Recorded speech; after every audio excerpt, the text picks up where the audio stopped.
listeners. Happy Frandcamp Buyday to you. Can you hear us, Major Tom? I'd love it if you could hear us. My microphone is right on my chest, so they can probably hear my heart a-racing because of all the caffeine. You can probably hear my musical theater projection voice. Oh. I hope no confirmation that they can hear us. Oh, hello. Oh, Daphne's here. hello. Hello, Daphne. Welcome to Frandcamp Buyday, y'all. I'm here with the lovely Morgan Peters in person. It's me.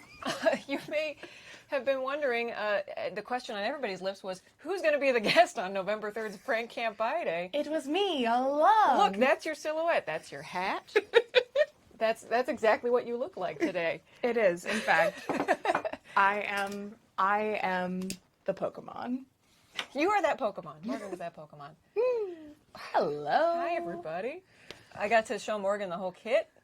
We've been working together for like a year and a half, and this is the first time she's seen the workspace. And she didn't run away screaming, which I really appreciate. No. In fact, I feel very cozy in your sparkly, Charlie Brownified space. An interesting place to rest the eye in every direction, for sure. Yeah, there's so much to look at that I just kind of zonked out and slept for like 12 hours. I encapsulated her in a little pod. And today, so we don't have a musical guest unless, we're both musical people, but we're regulars on this program. True. Vector's there. Vector's camera's not in use right now. Hey, Vector. We probably could bring him out later on if he behaves himself. Only if he behaves himself. He's got to rest that potty mouth. But we produced a show yesterday at Fremont Abbey in Seattle. So I saw some of you there. Thank you for coming. That was nice. It was really soul-filling, just all around. And I hope we can do it again in a more, with a more lead time. We had like a month to plan the show, and it came together great. Let's make a show happen. Let's do it. We did it. But we're all kind of music and show produced out, so we didn't really plan the sort of multifaceted thing that is our typical Frandcamp Buyday. It's true. But, I think that's okay, because I think we have all the ingredients for fun. Yeah. This is a Frandcamp by night. No? Okay, bye. Frandcamp by... The door's that that way. way. You're obstructing me from the exit. Ha.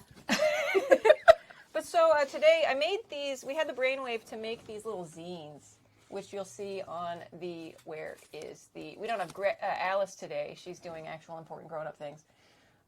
Made zines to fit in with the CD. So if you order Thanksgiving versus Christmas, or you tell a friend to do so, we could send them a little zine as well. It's got the chords for, let me check. We could have played these in the pre-show, it occurs to me. The Pumpkin Spice song, and then We Won, the Hanukkah song, is the centerfold. I felt I should represent every sort of holiday, every phase of the season.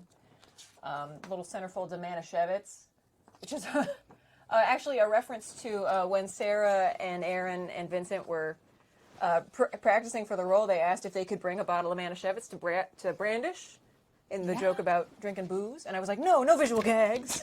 And then I did a visual gag 2 songs later. So I felt the bottle of Manischewitz had to make it into the canon somehow. Oh, absolutely. Yeah, Sarah, you're the centerfold. Look at, that bottle. Wow. Is there enough to share? And then Santa's song. So one of these could be yours or your friends, no pressure. So we're going to put together some of these. We learned a lot about zine making this week. A lot. There was a lot of folding, a lot of, I wouldn't say tears, but maybe like a single bead of sweat going down our respective big anime-style temples. beaded sweat. Yeah. Spatial understanding. Because listen, I don't know if you noticed, everything's on fire lately, not excluding Bandcamp. Bandcamp is slightly on fire right now. Whatever are you talking about, So Molly? everybody, we're just going to take it easy this month. And also, Morgan and I were not working together when I produced a musical. I think I just gotten to know you after you had produced a whole-ass musical with our friend Laser the Boy. Teaching a robot to love the musical. How I learned to stop worrying and love the musical. Hi, Dad. Hey, Dad. Tell us your secrets, Dad.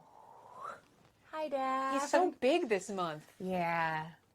He's everywhere. He's everywhere. I feel comforted. So we're just going to kind of hopefully not get paper cuts, David. Thank you for the warning. We're going to eat some Luft balloons, and we're going to try and assemble these zines. And I think just talk about, independent musical theater, because that's something we have in common, but not like in our professional overlap. It's true. Yeah. Yeah. It's kind of a shenanigans ensue when one goes to make a musical happen. Because look, yesterday we produced a 2-hour-long show that didn't have a script or cast or costumes, and that was hard enough. And then to add more to that, what's the deal? What is the deal, indeed? So yeah, we're just talking to you. We've got the chat all big this month. Nice and big. I can see all of your beautiful faces that you have Yeah. selected or not selected. Yeah. Also a valid choice. Yeah, Joe. I mean, I met Joe Mobach yesterday, and he's just a gradient. Just a gradient. Just a blushing gradient. It's lovely to see. Well, let's see. I think we should get our setup, and then we should talk. Get our zine-ifies. Yeah. Sarah, okay, Sarah's not. I wish that we could pop up the little. Oh, and Dad has been on the screen this entire time I've been talking. There we go. Bye, Dad. Bye, Dad. Dad, give us Thanks, some Dad. space. You know, maybe we need some time. Sarah's also done the companion album Zine. Sarah, I imagine you have zine thoughts. What are your zine thoughts? What was the subject of the zine? Oh, hi, Danielle. Welcome. Where are the raw materials? Am I bogarting the zine You raw are. materials? Yes. Yeah. Okay, so we had to go to Office Depot and tell the nice person there to reprint this thing 3 or 4 times. And if you'll check out, we could also start with a tour of the merch table, I suppose. Oh, yeah, that would be great. We didn't produce a new musical thing because we're producing you can make your own musical thing now. There's chord charts in this thing.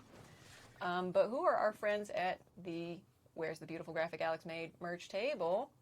Bum, bum, bum, bum, bum, bum, bum, bum. In the first row, we've got this chord zine.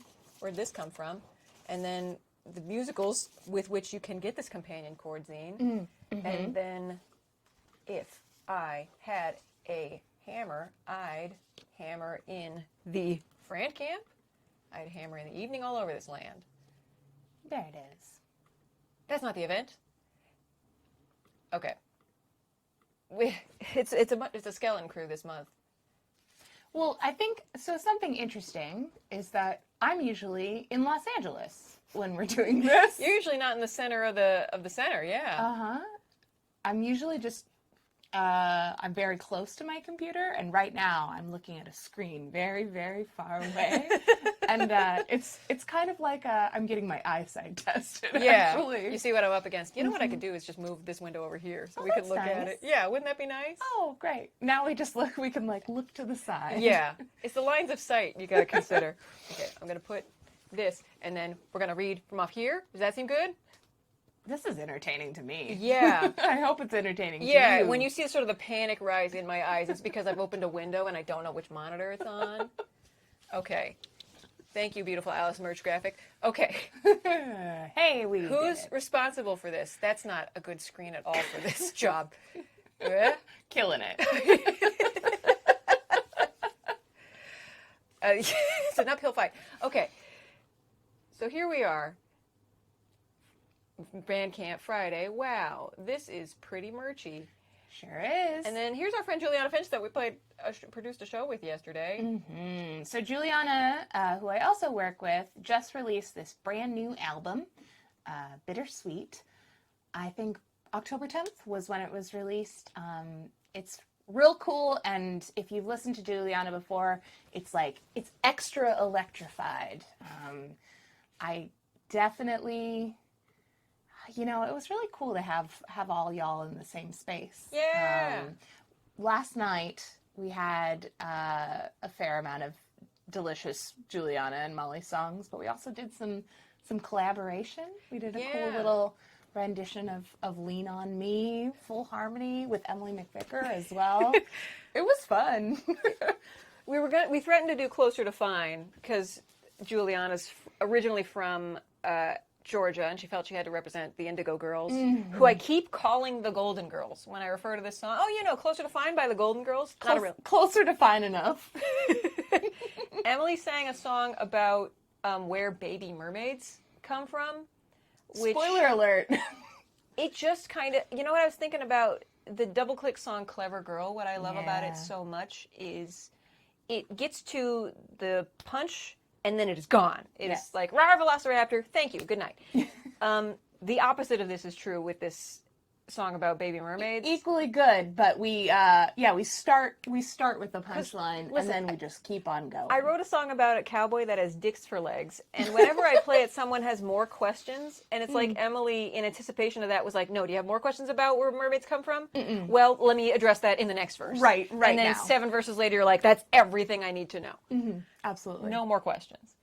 No further questions. I have no further questions about mermaids. But Your if Honor. you are curious, definitely check out Emily's songs. They're lovely. It was indeed a stinking delight. Connie Converse put out a new album, which is wild because she's been missing for 50 years. So what excuse do I have? Yeah. And these are all, I think these aren't people we know from this point out. They're just things I generally recommend. Yeah. We have sad non-binary bummer jams. If you're here, I know you like the sad non-binary bummer jams. You can't hide from me. Very on brand. We have comedy jazz by the guy that voices Bob from Bob's Burgers and Archer. We have Steve Burns, you know, from Blue's Clues. People from cartoons, I guess, is the theme of this row here. Yeah. And then meditative clarinet loops, if that's what you're into. I feel very like I could potentially be Blue. Yeah. I didn't have a Steve for Halloween, but like this is quite blue. I'm bluing. You're bluing, yeah. One of my dear friends, Amy, in high school, we would just talk to each other in blue and somehow could understand each other. And I was like, we are from the same race. Absolutely. Let's catch up on. There you are. Hi, say hi to yourself. Hey. I only had one screen on which to show. Oh, we got a tiny burrito. I'm just gonna keep this screen up. This is delightful. Yeah, this is great. Okay. How does one buy a tiny burrito? Small. Small and delicious. I guess we'll have to fight over it. You know, burritos are always too big. Well, that's coming from a Californian. That's a spicy take. Yeah, that's my hot California take. Here, Seattle, for you. Oh, Lord. Yeah, this is Morgan's first visit to the city of Seattle. It's true. The Emerald City. What do you think so far? It's fulfilling all of the autumnal desires that are not yet not quite quenched by Los Angeles. Our dad's here. Dad! It's my dad. Hi, Dad. Hey, Dad. That's an outmoded portrait of Dad. We should update the portrait of Dad. Yes. Yeah. This can be done. Dad's out of his blue period now. Graphic design is my passion, after all. It's true. Dad, Hey, do you have zine opinions? We're making zines today. We're making zines today. All kinds of chords. Delicious pumpkin-y chords. Chords, if you will. A chordnicopia. Oh, goodness. Lord. So yeah, this was my first trip to Seattle. I've been enjoying the leaves. I've been enjoying. It's been very blustery. You know what I've heard about autumn in California is that all the leaves are brown and the sky is gray. I can't word that with a response. The leaves are brown. I'm better gray. Sorry, does my microphone work? Let's all find out together. Cool. Okay. Laser asks, Molly, did you get Morgan a bag of dicks? I didn't get you a bag of dicks. No, I think I warned you about that. It was possible for you to get a bag of dicks. I did drag your ass to the Space Needle. Maybe I'll get a bag of dicks on the way to the airport, right? I think you could take a bag of dicks through TSA. Ma'am, is this your bag of dicks? Why, yes.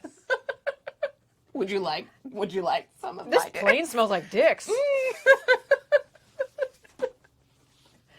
Yeah, we can absolutely make time for some dicks. Yeah, I can always make some time for some dicks. It's a rite of passage. Yeah. Zines. Yeah. Well, you can't have the dick's fingers when you're putting the zines together. No. That's dangerous stuff. Well, you're okay, manager. How do we subdivide this labor here? Okay, great. So the fun thing about zines is you have various pages, and they're double-sided, and you have to put them in the right order and then staple them. So I think I will assemble, and then if you can fold. Okay. Maybe we need an instrument. A folding instrument? What are we talking about? Or a musical instrument? Okay. A folding instrument. My contraption. Stick around. We might play you a song. Alice cannot make it today, but she says hello. Hi, She may pop in Alice. the last half hour, but no pressure. All good. Heart emoji, I say. So You stack. I'll stack. You stack. I'll fold. You. We need a third. We need a yes. Yeah. No, it's fine. We can do this. I think collate in batches. Great. We'll fold the staple. Right, and then the stapling is kind of a separate activity. Yeah. All right, so yeah, let's just assemble. Yeah. Oh yeah, and Morgan has the most historical mug of mine, the People of Ragnarok mug. Yes, yeah, we do need laser here for the stapling. Big, strong folding hands. Big, strong folding hands. I'm taking it upon myself to just fold, keep them together. Mm-hmm. Boom. Thank you, Laser. I recently acquired this hat by way of my good friend Molly, and it's the papyrus, the red. I felt very seen. At the time that I ordered it, it did not match your hair, and then you changed colors like a little chameleon to match it. It's tie-dye up here right now. Yeah. I dare not show you what is underneath the hat. It's all very marine. Yes, a little bit of mermaid. Yeah, well, you got ocean waves and you got beach. That's very Seattle. Yeah, actually. And I mean, sort of tricolored hair is not uncommon in these parts. Sure. Some of our public officials have it. There's some good hair last night at the show. There was a lot of good hair. I wonder if I can put on a little bit of tunes. If only there were tunes here. Here we go. You have a folding utensil. I was very impressed when I saw it. Yeah, I was inspired by... have you seen Going Deep with David Rees, the program, the television program? No. Oh, it's fascinating. It's where I learned how to fold, how to flip a coin, and how to tie my shoelaces in a single fluid motion. Highly educational. That's program. actually, that's quite a lot. I've been told, you don't know this about me, but I time my shoelaces all wrong. Wait, how so? They stay on your feet, don't they? They sure do. Well, unless they don't, but, so once upon a time, there's various ways you can tie your shoes. Yeah. If you choose to Pass me that sack. do such a thing. Yeah. Various ways to tie your shoes. I once learned, I've been told that the snake through the hole is correct. But You want to take that again? the snake through the hole, snake around the hole. Yeah. Snake around there's a tree somewhere. Choke the rabbit and send it through the, yeah. But I once showed off to my friends how good at multitasking and talking while making zines I am. Oh, that's neat. I once showed my friends, look, I learned how to tie my shoes. And they're like, that's the wrong way to tie your shoes. You're supposed to do it bunny. So now I am Camp Bunny here. Whoa. You tie your little, No lace shaming, come on. Yeah, I was lace shamed. And thus I instantly forgot the more sturdy knot and became a bunny. Oh, you turned your back on the snake. I turned my back on the snake and became a bunny fan. How do you tie your shoes, chat? Velcro. This is a supportive Yeah. environment. No I think, lace shaming in for the chat. all lace types. Emily Henry says hi and that she loves you all. Hi, Emily Henry. Emily Henry. I love you too. Please pass this message. Wait, we have a graphic remaining. It's nice the sort of festival that is our StreamYard back in. There we go. Yeah. In case we put any confidential information over there, we can know that. Sure. Emily Henry, you mean our last month's guest? Last month's guest, but every month's guest in my heart, Emily Henry. Just check her out on the Twitch. I wonder if she has met. It was. I'll admit, a little confusing to plan two different shows with Twitch musicians named Emily. Mm-hmm. Yes, so there was a moment where we were in our own personal Discord was just all the name Emily who. I emailed Emily and she hasn't responded. Which one? The one from Twitch. She plays guitar. Wait, Wait. She sings songs about the ocean. It's good stuff. I mean, as far as problems to have go, Who's your favorite, Emily, that plays guitar and sings songs about the ocean? Actually, no, let's not pit them against each other. I couldn't possibly pick. They're all so lovely. Dad, do you consider yourself a Ken or an Alan? I feel like those are the two. Now there's subgenders of men now. And many Kens. Yeah. My name's Ken and so am I. You gotta be the Alan you want to see in the world. I agree. I concur. Maybe we should put out our Tay Might Be Giants album at some point. Press it on the vinyl. Can you press mashups on the vinyl without getting sued? That's a good question for Manager Morgan, actually. Yeah. It's just pinned to the wall by a vinyl copy in 1989. I'm like, how? God, she found Something it. tells me Taylor would not appreciate it. No. Um, And Taylor seems like the kind that would, if she were to do hits, she would do her own hits. She would Taylor it outside your house and then you'd never expect it with a piano wire. Lasers definitely Ken. Too masculine to be Alan. Agreed. Yeah. Oh no, 100%. Too good of a dancer. Yeah. The coordination. Yeah.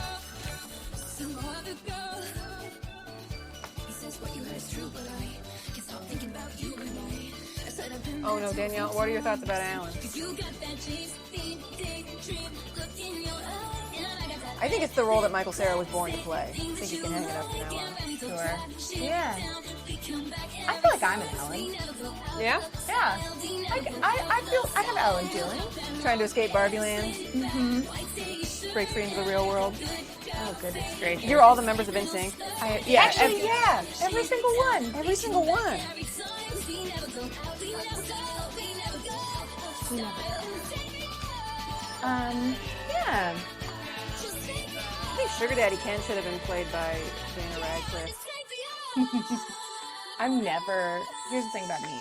I'm never sad to see Daniel Radcliffe. No. If I used to be located in Brooklyn, New York. And if I were in Brooklyn, New York right now, I would be waking up at 4 a.m. every day to try and get to see Merrily Tickets to We Merrily. Roll Along. Yeah. Mm-hmm. Lindsay Mendez, Jonathan Groff, Daniel Radcliffe. That's some musical heaven. Mm-hmm. Speaking of musicals, so the zine we're folding right now, and I hope you're checking the order in which I'm handing you these. I haven't checked at all. Oh, good.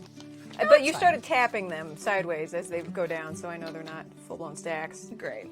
Someone's going to get a really redundant zine. When did you make this musical? Talk to me about the process. I think I started writing it. I did it absolutely backwards, and I would never do it this way again. But I committed to writing a musical, committed the cast, booked the venue, and then started to write it. That's an interesting... Yeah. Because I was in a spot where my friend Dammit Liz had been producing a yearly holiday variety show. Mm-hmm. And it was just truly a variety show. Just like, here, you get 20 minutes, just kind of do whatever. But then she started trying to, Liz has a big personality, and she would also kind of try to play MC, but also genuinely managing the show. Mm. And I thought, what would make a show like this easier is if there was if there were scripted moments for the producer and also the host to come out and be like, hey, hey, Steptoe, how you doing? Mm-hmm. And so I started to kind of brainstorm on this, and at some point it kind of wandered away from, and it was combined also with my impulse to make more Thanksgiving songs, because I've always, spoiler, my birthday's on Thanksgiving. That's actually a spoiler for the show.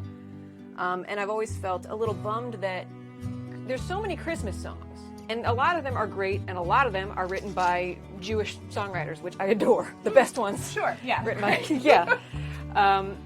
But, Christmas also has bogarted, the imagery of winter.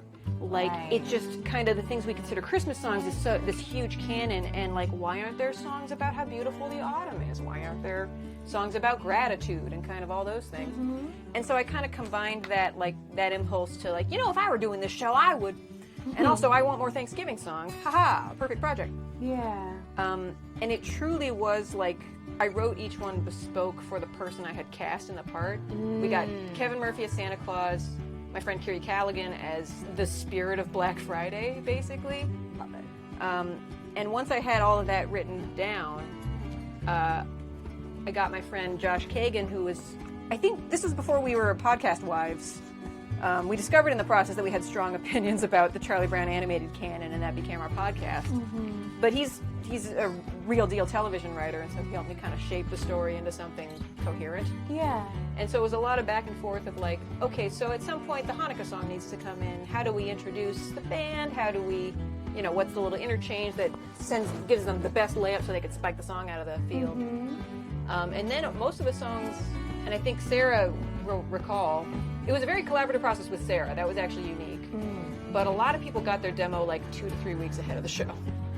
It was really white knuckle. Yeah. And I had a friend do the math with me so that everyone would get paid fairly and transparently, and to make sure that we could actually fly people in and stuff. We had a big rehearsal at my house. My partner cooked turkey burgers for everybody the day before. Wow. It was really and not knowing, I guess, how musicals are typically produced, it felt like, well, this must be the only way it's done. I didn't really know. Yeah. I mean, I'm thinking one can, at least my experience, there's definitely ways as you continue to work, to create in musical theater, there's a lot of ways to optimize your process, certainly, and Laser, writer of Teaching a Robot to the musical Teaching a Robot to Love the musical is in the chat. Yeah. But yeah, I think that despite it being challenging, the beautiful thing is we kind of came together and we did it. We made this product. I kind of jumped in on the recording process for the original musical, and it was just kind of a special thing, especially coming out of the pandemic. You know, this was our first project with a lot of people being in the same house together and creating something together. So just that jumping back into collaboration after being in our own separate houses was just this really electrifying special moment. There was just a really pretty moment where everyone, the cast was all hanging out after the recording was done, just all sitting in the same room together, and just it was just a really beautiful energy. So sometimes you just kind of have to do it first and then reflect later, because the life cycle of making a musical is long. Lots of versions, lots of renditions. Teaching a Robot to Love the musical just premiered in New York. Their New York showing. And it had a recent run in Indiana, didn't it? It's so cool. It's pepper in the country. Yeah. So it is long. It's a long haul medium, but it's special that way too. Yeah, I really think. I think I did it really very backwards, and I would do it differently now. But also, it was such a personal project, just the nature of it. It is. I'm not going to say it's completely biographical, but it did. Honestly, the process of making it. Because, you should listen to the show. It's a good show. I'm proud of it. But at the end, Molly, the main character, is kind of confronted by her friends about, hey, you put all this, importance and weight on Thanksgiving because it is your birthday. And I had to confront that fact in the writing of the show, in reconciling with that character. And it was, I've kind of backed off the idea since, I guess, but I really enjoyed, for example, Sarah mentioned, I felt any holiday thing, no matter the holiday, tends to be, there's always some inclusion of Hanukkah, and usually it's awkward. And I wanted to, obviously, if I felt like Thanksgiving's main antagonist was Christmas, no holiday knows that better than Hanukkah, right? Kind of this big nasty foil that you have to kind of work around. And so Sarah and I had a fantastic brunch over here in my neighborhood, our neighborhood, we're neighbors, and just kind of unpacked what does it feel like to be, to attempt to be included in Christmas, but also knowing that you're kind of outside of it. And I wish I didn't co-write any songs technically, because I didn't want to do the math of royalty sharing if it ever came down to it. It just seemed simpler. But Sarah really should get a consulting credit or something. And everybody had final draft approval of their song as Yeah. well. I didn't want anyone to sing something that didn't feel kind of like them. Yeah, definitely. And so, yeah, I think I probably took some things that she said verbatim and stretched them into the lyric in some way. And just, it was, and I remember I made some revisions just to kind of make some jokes land different. And they were really honest with me. They were like, no, we kind of felt more at home in the previous version, and this kind of doesn't feel like us as much. And I was like, all right, say no more. Say less. Here you go. It's done. That's a cool thing about musicals also is like, I think when you're writing for yourself and your own voice, that's, I mean, you write it, you understand your own voice probably more than anyone, right? But when you're writing for someone else, their voice, like their technical instrument, as well as their what makes sense for them to, especially with the, being Laser just got a autobiographical. zine. You got to pick out which. Oh, shoot, Laser Zine. Pick the cleanest zine for Dad, okay? Laser Zine. We want to do. We have two different colors here. We've got sort of a butternut squash color. Yeah, and then butternut squash. These ones are a little more pastel, I guess. Yeah, and then this is more like pumpkin frappuccino, or like Wendy's pumpkin spice. It's a pumpkin cheesecake, that one. Yeah. Oh. The cornucopias are going off the shelves. They're flying. I think, And it's funny, actually, you mentioned writing to people's voices and trying to, when I was writing, I tried to write something that Sarah and Aaron and Vincent could stand by and like that felt like them. But with the double clicks, I just went for kind of the tone of their songs and sort of what was fun about their sort of interplay. But I wrote, their song is about being with a lot of cousins at the kids' table and like one sibling getting the promotion to the big table. And apparently that is not the Double Clicks family history at all. They're not a big cousin kind of family. They don't get terrorized at the table. And so Laser gave voice to my experience, which I really appreciated. let's see. Yes, thank you. I just made a musical because I was jealous of Molly. Well, damn. I mean, mine did exactly one showing. One showing. Yeah. Well, because somebody asked me afterwards, like, could I license this? I want to put this up in Minnesota. And I was like, who would play Marion Call? Who would play Molly Lewis? How would that work?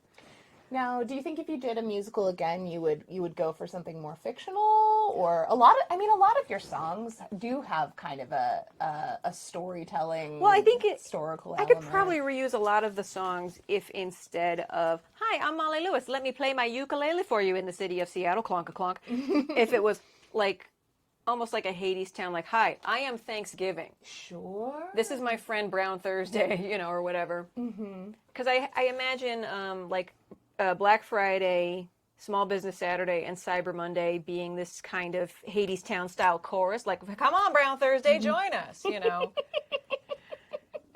But I think it would take more restructuring than I'm prepared for. Might be best to just kind of take the momentum and start fresh. Yeah. We need songs in my ears. How's that? Let me see. Let's get some. We have a 15-minute loop, I think, of shop music as well at any point. Oh yeah. If you need to just clear out your brain. Get Frequently. Some bossa nova bloops Frequently in there. gotta like. That's just right. Get it all That's out right. There. Yeah, no, seriously, I tried to break down the history, okay, Gentiles, here's the actual history of Hanukkah, and it just kind of dragged. And then Sarah was like, the Animaniacs already did this and better. We did give the Mongol Jews a very Animaniacs kind of vibe, and we very much imagined Sarah as the Dot. Oh, which she. And then I think without agreeing on that, she wore this cute little polka spotted dress. Oh. It was very good. I was sad there was no visual component to the show, but the album does have a book of photos because everybody looks so cute. Yeah, and that's in the extra gravy version. Is that correct? I believe so. I think the vanilla gravy has all the lyrics. has the book, as it were. Got a lyric book. Yeah. And then chords to go with your lyrics if you buy a zine. I always have a store copy around, like an unwrapped, and then it just gets buried in stuff, and I end up opening a Is new it one. buried in leaves? It's covered. It's in a pile of leaves, Morgan. Yeah. Yeah. So this is our regular standard Regular. version. And Also actually, available in the show merch you. table. You can also just slide the zine in there if you're so inclined. Yeah, that way it's there whenever. You know. Aaron thought he was Dot. No, Aaron's Yakko. No, and Vincent is Wacko. It stacks so cleanly. Tag yourself. Which Animaniac are you? Me? Oh, I'm pretty sure I'm Wacko. I think you're Wacko Yeah. too. I'm definitely a Yakko. So Well then, who's Dot? Pee-wee? Pee-wee's Dot? Pee-wee can be Dot. Yeah. I guess Sarah Shea is Dot in this conversation. Yes. Yeah. You can hook him out of his... Is he even going to show up? Let me get the camera changing stick. Get his little arm out of that hook there. Okay. This is great. There he is. Come on, Pee-wee. Come on, You got P-Dub. You can do it. Hey, it's my son. it. Our son. Hey, give me 5.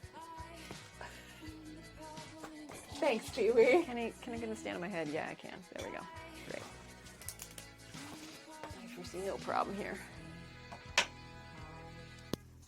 we are. There, how do I look? Maybe I Yes, can get the extra gravy is it's vegetarian. There we go. It's a tofurkey. I don't think that's working like I think it's working. No, I don't think so. I've just either. gotta. Let's just. Pee-wee, I'm gonna sit you over here. I just All got. right. Let's do a little camera switcheroo. I got a scalp full of Pee-wee tank now. I don't want that. No. No. Let the fun begin. Okay. All right. Back to chords. Back to business. We're normally more business-like when we're not in the same room. Mm-hmm. It's true. Oh, you've stapled this. That one's for Dad. Set that one aside. How about some shop music for this capitalism moment? Should we have listed the commentary track as available on this Frandcamp of Buydays? I did sit down in Josh Kagan's house and we recorded a track by track commentary about it with Joseph, who plays the narrator, and also legitimately directed it. That's great. Because it did not occur to me to ask someone to direct. Mm-hmm. And he was like, "You need help," and it is me. Mm-hmm. Such a good group. He did a great job. Mm-hmm. Yeah, he held the show together in a lot of different ways. Mm-hmm. And fun fact, Josh, the co-writer, plays every Alaskan. That's his name. Because anytime Marion makes an Alaska reference, he goes, "That's right, that's how we do it up here in Alaska." We sure do love turkeys. Mm-hmm.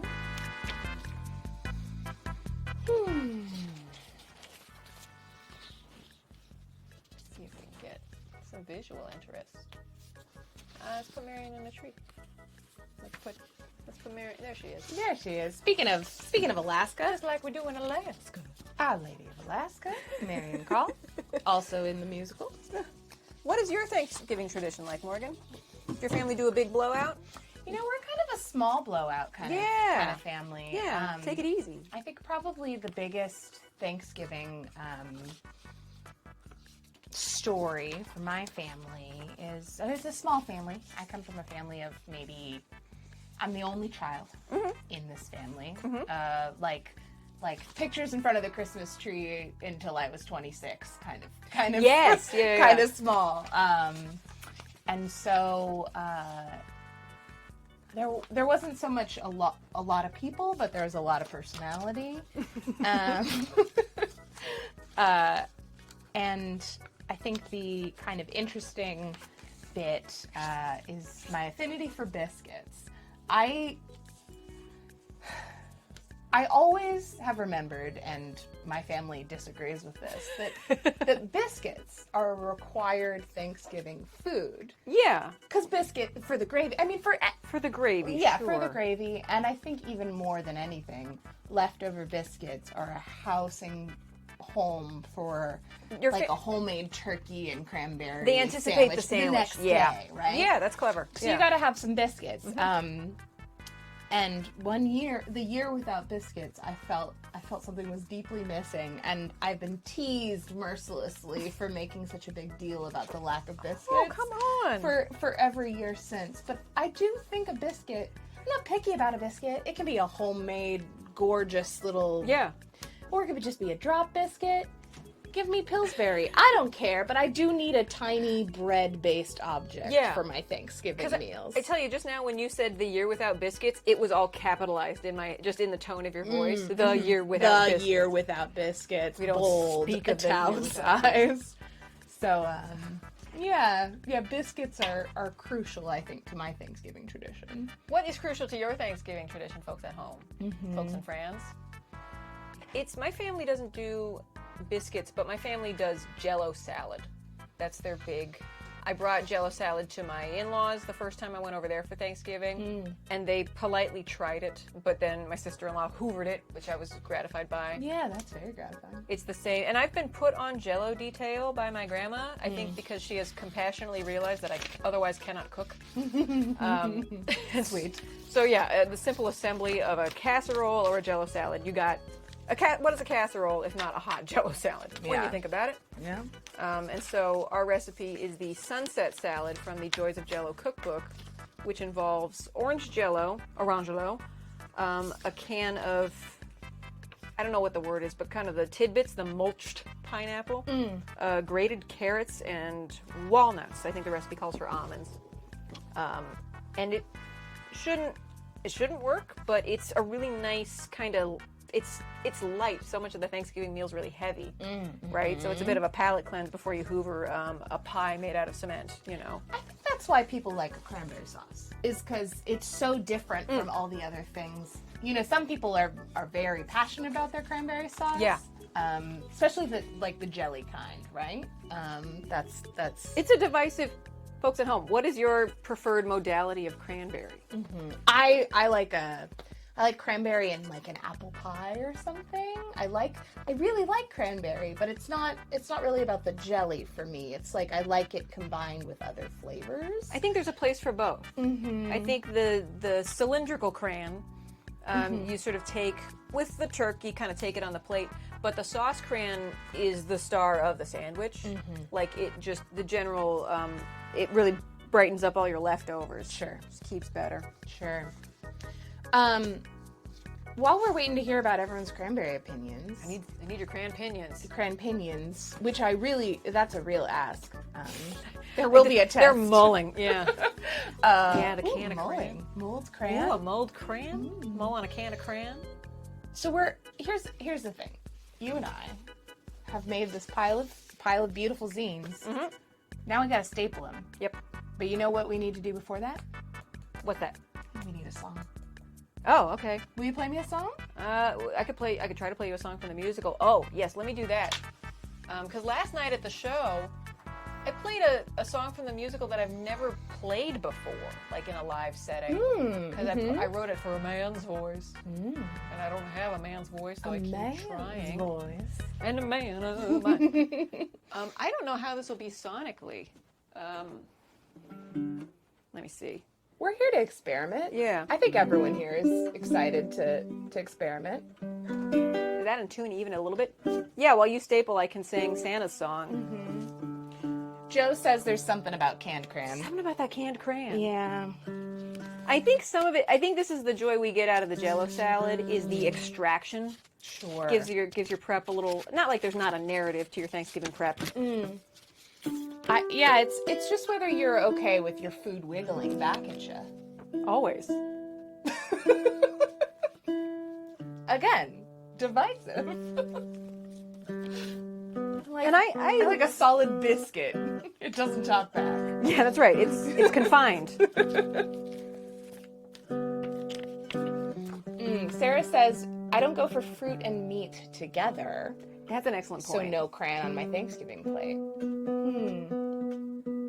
It is odd, isn't it, to have something as sour and tart as a cran. I think it's to benefit the gravy. I don't think it's actually about the meat, though. To cut the... I would have cranberry sauce on a waffle. That sounds good.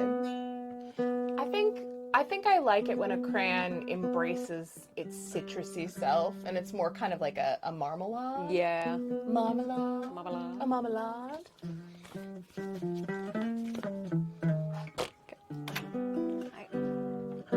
See, cran apple. Cran apple dessert. If you have never put cranberries in your apple pie, strudel, your apple-based dessert dishes. Your corn muffins? It really elevates it. Lingonberries, Sarah. You're blowing my mind. Again, not with the meats. Yes. Okay. How's that sounding, everyone? I probably could be singing, but I'm talking. It sounds great to me. But you're not listening through the Bandcamp mechanism. It's true. Did I play with a capo? I don't remember if I did. It also, because when I was practicing it, I was playing. This is a polka song on the record, but on the Mollylele, just it doesn't matter what you're doing. That is the reggae strum. I don't care what you're trying to play. There were people, I have to assume they had bought the album before. Sure. But they were just going for the zine without the album, and I was like, okay, how are you gonna, like, the sound guy asked for a zine, and I was like, well, you better take a CD then. Yeah. Well, I mean, I think that the cornucopia, it contains some breakout hits. Like, yes, perhaps there's a little bit more Molly lore that could be appreciated, but things like Pumpkin Spice Lament is in here, and that really does stand on its own. It's the breakout hit, as we say, lovingly. I mean, and then the kind of the pairing of Hanukkah song and Santa song to there. Those are things that people can appreciate a la carte, I would argue. And the lyricism, I suppose. Sarah says it sounds good to Sarah. Got a clean runway. Let's do it.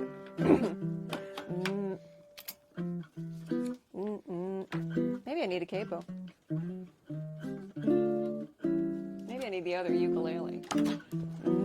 This isn't the key I played it in yesterday. What did I do? Sure wasn't. Do you know what's it? That's the worst. Yeah, let me try it on the banjo-lele. Wouldn't that be fun? I think that'd be great. Or these babies. Yeah, I played it on I must have played it on the tenor or the Mollylele. I have a Mollylele and a barittenor. They're all these sort of hybrid bastard instruments. That was it. That was what I did. Do you know what Santa wants the most from all you girls and boys? You know it's so exhausting passing out your goddamn toys. But by Labor Day each year, you start blowing up my phone. I wish you lousy ingrates would leave poor Saint Nick alone. I just want to have Thanksgiving with my wife and all my elves. But then there's all you mortals only thinking of yourselves. I give 2 billion toys away. It's not a simple task. A month's vacation's not too much to ask, is it? Look, while I'm on the subject, here's a complaint I've never made. But why am I the closer at your Thanksgiving parade? There's Thanksgiving in the name, and it's on Thanksgiving Day. Just lay your tinsel on the ground and slowly back away. I've been in it 90 years, and I have not made one complaint. But I am sick and tired of staring SpongeBob in the taint. I am Father Christmas, and that is what comes first. And New York in November is the worst. Is that true, Morgan? Yeah. And while I'm at it, would it kill you people to leave me some fruit every now and again? Lingonberries? Maybe some lingonberries, some cranberries, anything with fiber in it. It's a lot of milk and cookies, is all I'm saying. I mean, yes, Santa can fit down any chimney, touche, but that doesn't mean he can't get locked up, all right? So, hey, help a guy out. I'll keep spoiling all your kids, but can we please make a deal? It hurts me when a parent tells their kids that I'm not real. Then the credit goes to you, and the wonder goes away. Why do you think I do this job? It isn't for the pay. I see you when you're sleeping, and I know when you're awake. So if you cross me, brother, you have made a big mistake. I don't think it would do you little weasels any harm if just for once you let old Santa sleep through his alarm. We love you so much, Santa Claus. Without you, we are stuck. But frankly, I don't give a tinker's fuck. Yay! And then he wandered off the stage. Bye, Kevin Murphy. Hi, Kevin Murphy. I tell you, I have many memories that I carry in my heart of that show. One memento I wish that I had made, and now I don't have the material for anymore, is I took a scan of the bar tab from the night of the show. Because I was just, whatever you need to perform. Sure. Whatever you need to feel your best. Have at it. And I wanted to print it on one of those body pillows. Oh, beautiful. Snuggle up to it. Remember the times we had. Just the coziness that was that night. And then whenever I see those friends again, I can remember what their drinks are. G&Ts, a lot of G&Ts. A lot of G&Ts. Very November-y kind of drink. Nice, and the juniper berries. Get all your berries around. Yes, speaking of Seattle things, you gave me this piece of trivia, which I hope is okay to say, hot trivia, that Kevin Murphy was on Kevin Murphy's rider was oysters, right? Yeah, I think there was a caveat where if Riff Track Biz called him away, he would have to go attend to it, and that was totally fine. Fair. I don't remember what the backup plan was. Maybe it's a trade secret. But yeah, he was happy to come out to the show and learn the part on a few weeks' notice, as long as he was lodged near some place that had good oysters. So I think we put him near Shuckers. Good. Yeah. He did not complain about it, and he did not get food poisoning, so they must have been pretty good. I appreciate I wouldn't that. know a good oyster from a bad oyster, frankly. Yeah, that is kind of an interesting thing about producing a musical. Is kind of prepping for any eventuality, right? I mean, they're challenging beasts. There's a lot of lines and a lot of songs. There's and kind of the idea that, like, what do we do? What if someone gets food poisoning? Yeah. What if like this show must go on? Sort of mentality is kind of interesting. It was the nice thing about having a show where it was held together by a narrator going, and then the mongrel Jews entered the stage. Because then if, somehow, Sarah's got to play Santa now. Or something. Sure. Yeah. Then you had someone who was keeping the thing on the rails. Someone who could say, and then a magical cloud appeared and whispered Kevin Murphy away. Took him back to the Badlands of Arizona. Hark, a wild technical difficulty. Yeah. Shall we wait and see? Yeah, it's Sarah, who the band, they're listed as, I think I introduced everybody individually, but I went, please welcome the Mongrel Jews, because that was the band name. And when I announced the show, I was like so excited to be working with, Vixie and Tony, and the Double Clicks, and the Mongrel Jews, and I was using MailChimp at the time, FanBridge, which gave you a little heat map of, like, where people had clicked. And the Mongrel Jews was, like, lit up. People were like, what's that band? Wait, what? Never heard of them before. What? Yeah. And they left. Kevin Murphy loved that band name. So he told me, too. He's like, that's a hell of a band name. I was like, yeah, a hell of a band. Hell of a band.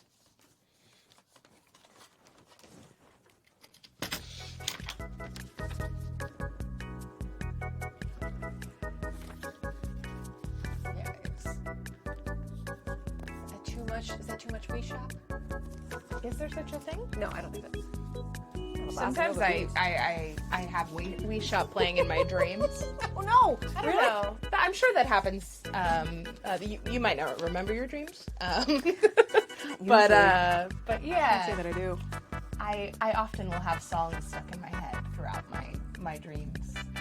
So it's kind of narrated. McCartney style. Yeah, totally.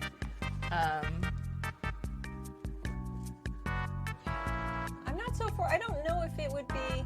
I've never had a song occur to me in a dream. Interesting. Never woken up with. I'll get lyrics though. Sometimes I'll get like.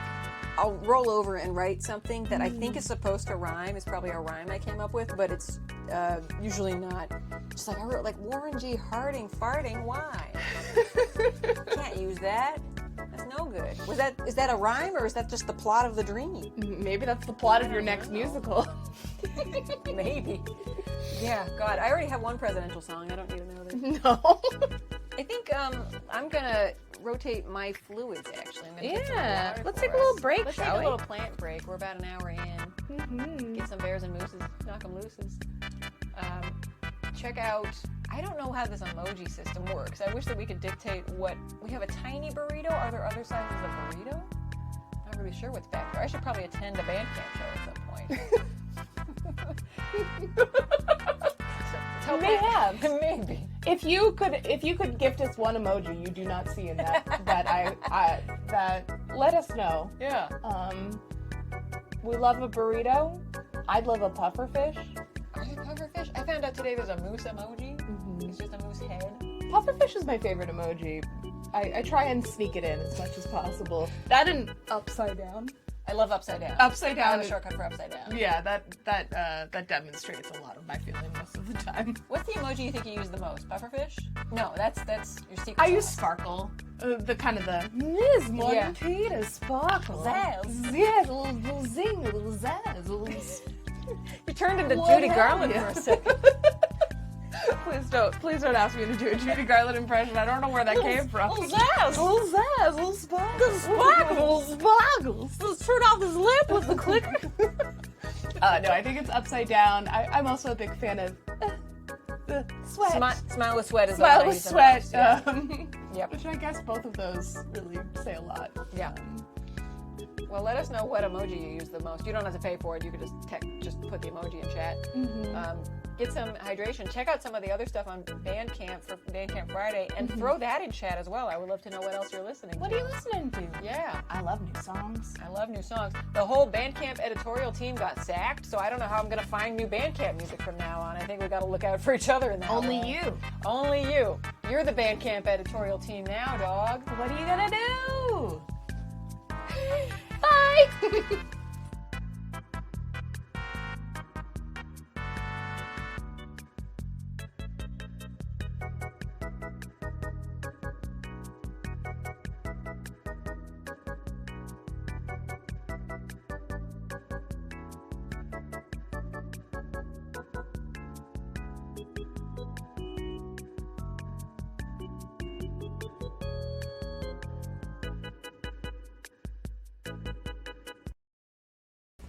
I think many people might want to know the answer to this question. How do you get your hips to move like that? How do you get your hips to move like that, Morgan?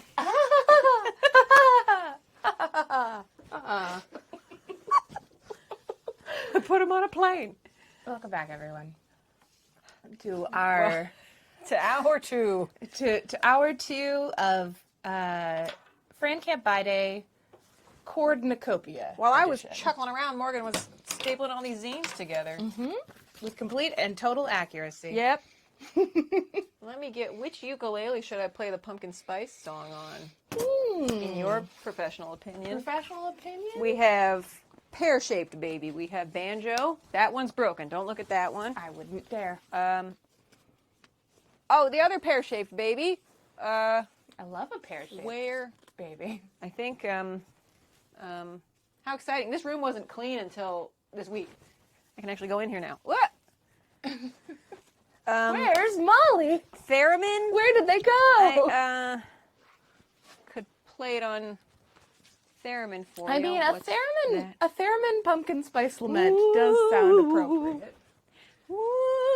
I think you should play it on the Do banjo.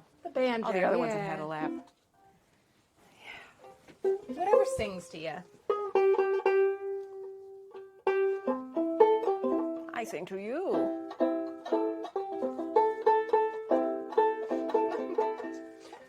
Tag yourself. I'm other pear-shaped Other baby. pear-shaped baby. Yeah, pear-shaped baby's in her little coffin right now. I like Cars themed ukulele. Yeah, that's from my Discord mod, Sebs. Found it at Goodwill and brought it all the way from St. Louis for me. Ugh. And I was like, oh, you read my writer. Thanks, Sebs. And it's not unplayable. Also, you'll notice the tuning pegs are little tires. Wow. They can't see it at all. Let's see. Let's do a larger. Bunk. Yes. Yeah. Yes. Harvest it down. That's excellent. Yeah. Oh, stepped on the stage lamp. Yep. Woodstock was not included. I did that. Mm-hmm. It's only right. Yeah. Here, P-Dub, you want to hang on to that? No, you can't. You don't have arms. No, you can't. No, you don't have arms. You know, P-Dub and Scullivan are about the same scale, I've noticed. Mm-hmm. Which makes me wonder, could I fit a little marionette harness on P-Dub's? But he doesn't have joints. Do we like this framing? I think we should go closer for your song. Probably. I could also just get right up in it. Hello. Hello. Hello. Now the banjolele's louder, so I hope I haven't overdone it. Mm-hmm. I played this on the other one last night, actually. Dual wheels. Dual-wheeled ukulele. Mm-hmm.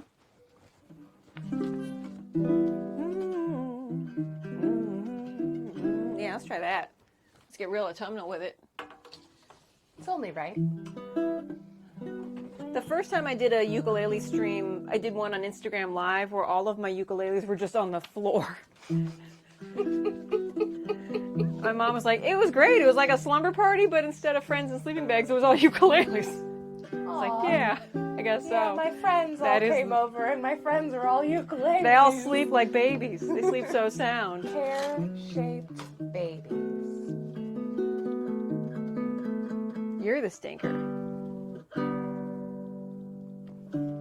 Rest in peace, pumpkin spice. Another month of your company sure would have been nice. But you've gone underground, and eggnog's come around again. It seems that everybody knows that this is just the way that November goes. I think it's rather rude. Pumpkins ain't Thanksgiving food.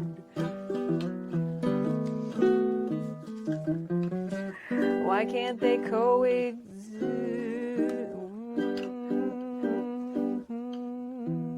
What is the next chord?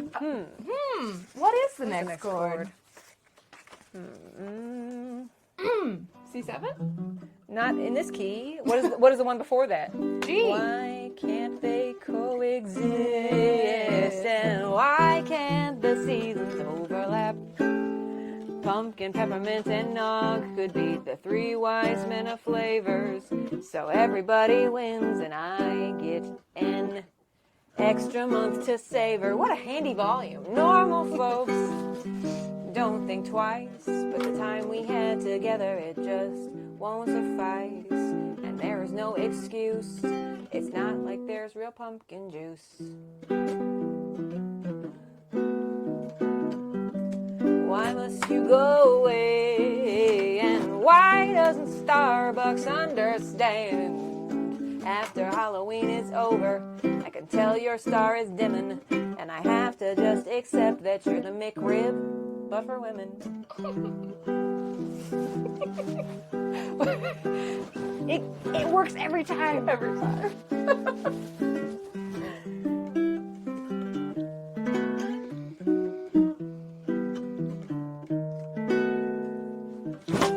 Now we're here. What a treat. And the scarcity might be what makes you taste so sweet. But I have to face the facts. You taste like Yankee Candle wax.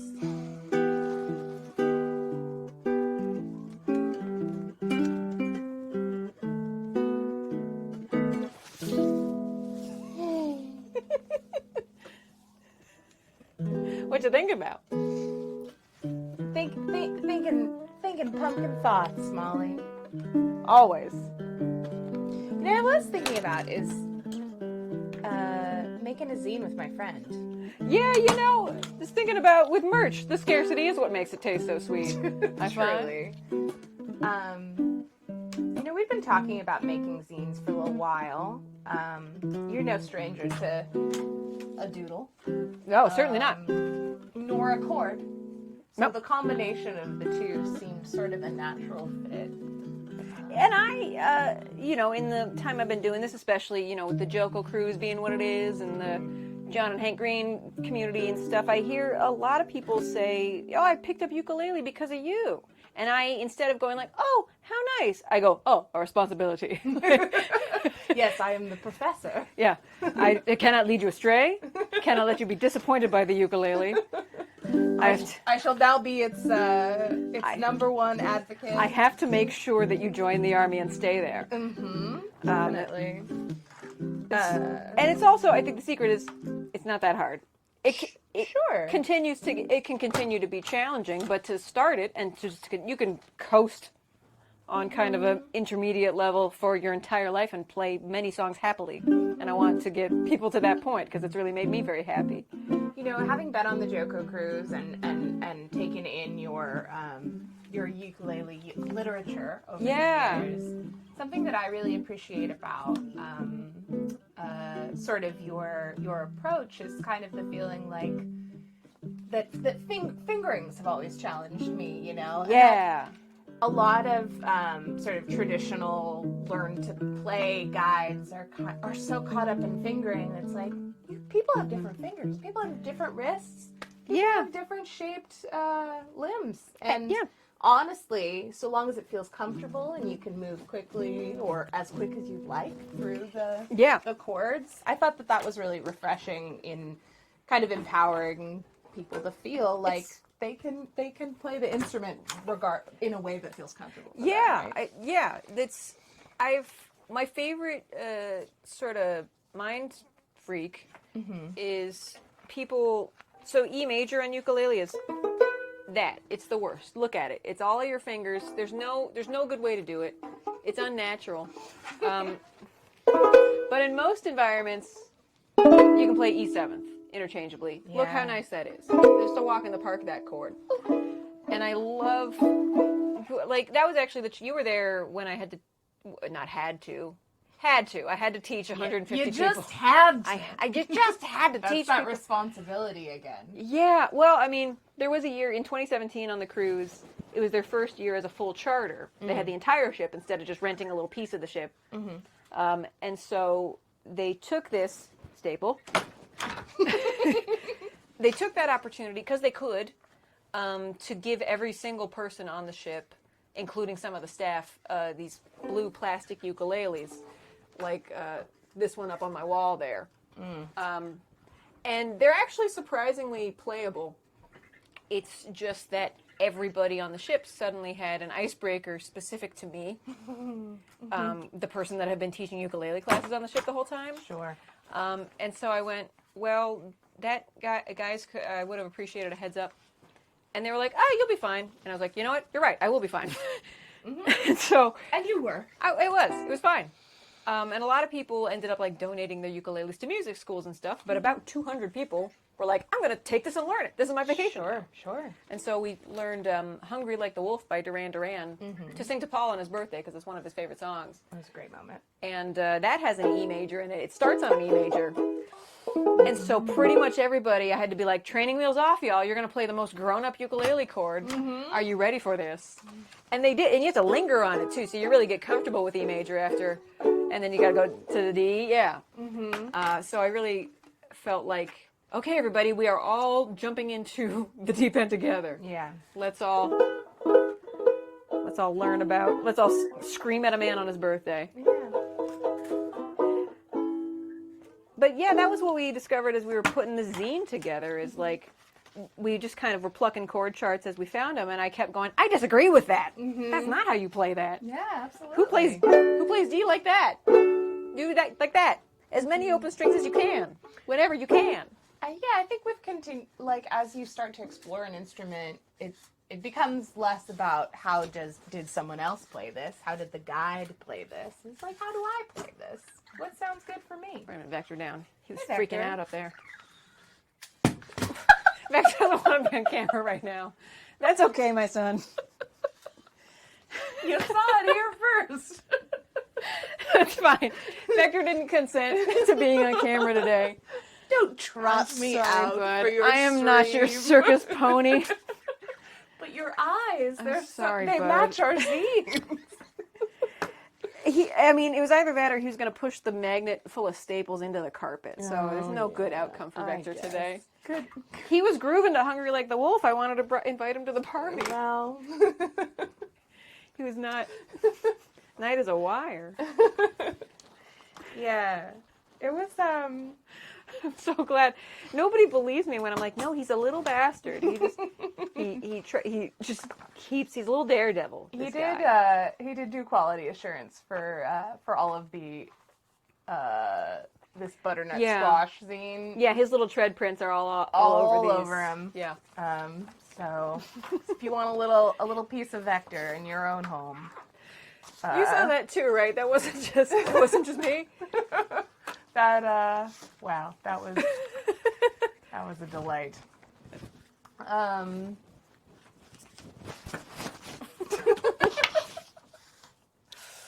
Yeah, so the making of the cornucopia, it took some trial and error.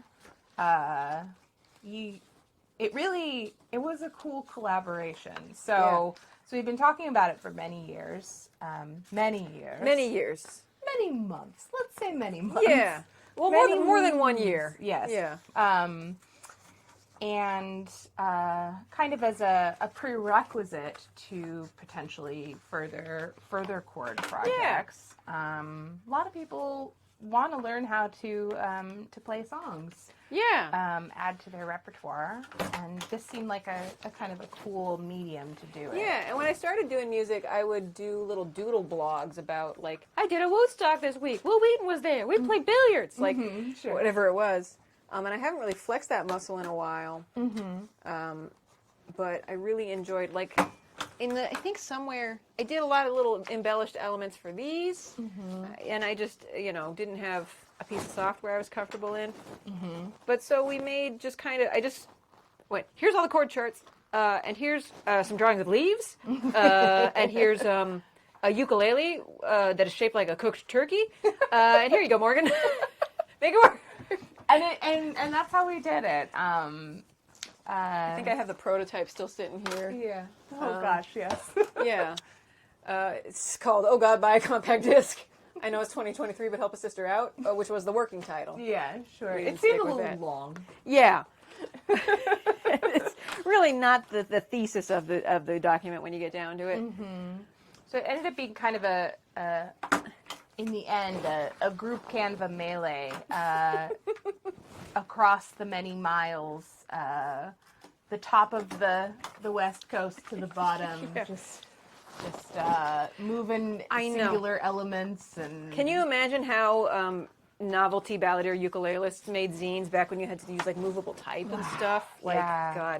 Gosh, they walked so we could run. a couple Canva versions ago. Yeah. The Gutenberg ukulele zine that everyone talks about. Everyone's talking about it. Yeah, my personal fave, little Santa driving a sleigh full of ukuleles. That's me. That's what the inside of my brain looks like. Yeah. Sarah Shea appreciates that we've been in Alaska the whole time. I appreciate that with this bear, you are Lilele. Lilele. I'm barely Bear-lelele. barely lailing it together, y'all. I thought the bear and moose was nice with the sort of autumnal back there. Yeah, it does kind of have a nice... There, we're going to Alaska. How's that? Yeah. That's good. That's Nice. good. Emily keeping the box of staples together. Alice made us a lot of really fantastic elements, but they're all quite large. They actually, Lisa, I don't mind. Lisa, you want to hang out for a little bit? Yeah, Lisa can hang. Yeah. Hey, Lisa. Yeah. I played Road Trip on the Barittenor at last night's show, and it sounded really cool. It sounded really rad. Yeah. it was really cool to just, It's fun to play that song in the year 2023. what a saga it has been. a simpler time. Gotta count how many zines we have. Counting zines is a part of the zine process. Yeah. Yeah, I think when I, just speaking to merch and the biz, which is why we're here in on Frandcamp Buyday, Bandcamp Friday.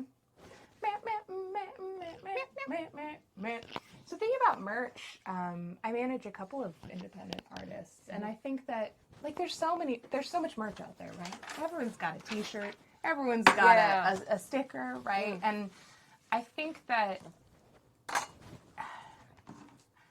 the more important thing for me as an appreciator of music, an appreciator of an music, attendee of shows and stuff, attendee of shows, I'm a fan of artists, is the merch that really draws me is less the thing that is slap a logo on a printful and call it a day, and more the stuff that feel really unique to the artist, right? And special to their and appropriate for what they do and what they put out in the world.